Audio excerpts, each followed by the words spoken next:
Hi, and welcome to the new MEDIATOR 9 tutorial workshop.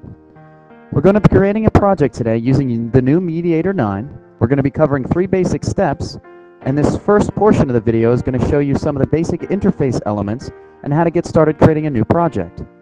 To begin a new project in MEDIATOR 9, I'm going to select the MEDIATOR icon from the top left of the interface. I'm going to choose what type of document I'd like to create under the New tab. Here I can choose to create a standard project, which is excellent for creating CD-ROM, self-executable, exe files or zip files. I can create HTML websites with dynamic content, sound, videos, and so on. I can also choose to create interactive Flash content for use in other Flash objects or as well inside of a MEDIATOR project itself. For this first workshop, I'm going to choose HTML. We're going to create an HTML website, so I'm going to left-click on HTML. The new document window is launched, and I choose the window size of the project I'd like to make. This will be the actual size of the website itself. We have standard sizes. We can also choose to create a custom size, which I'm going to go ahead and do today.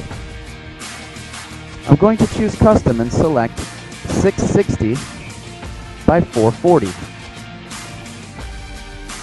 I have the option also to change the border color of the website by selecting the box next to color. When I left-click, my color picker is launched. I can choose one of these select colors. I can choose a custom color that I'd like to create.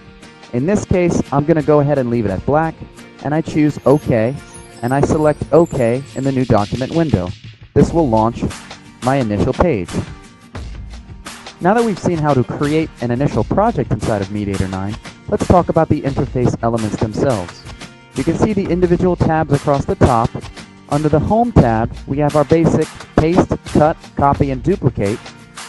We can also go over to our Pages tab, where this will allow us to create an additional new page, which would be listed again in this page list.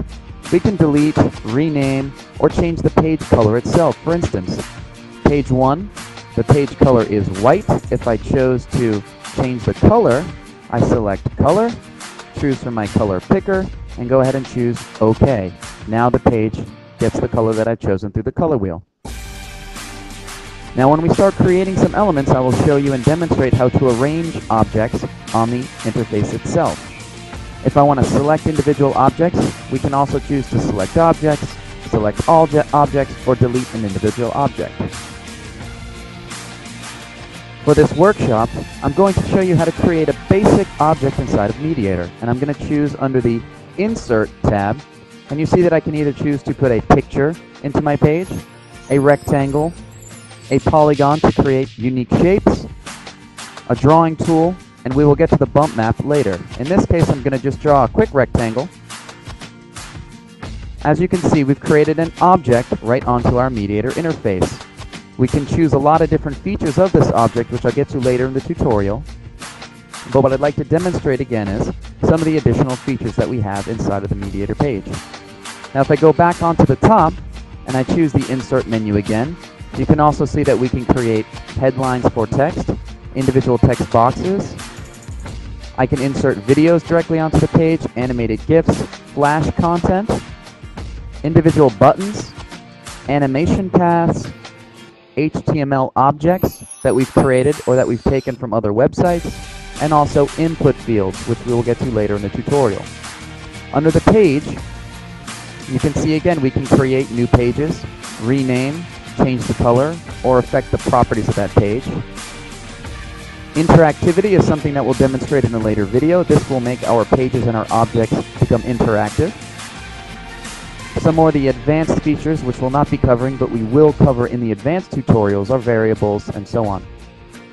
Under the Review tab, we're given the option to test our document. This will allow us to preview our MEDIATOR project and see if it's functioning correctly. We're also able to spell check the document, pages, and so on. Under the View tab, this gives us a little bit more flexibility to view the individual elements of the interface, such as the page list, which is listed below. If I selected the page list, it will disappear. If I want to show it, I go ahead and select that again. The multimedia catalog we will demonstrate later on. This is where all of our multimedia assets are stored.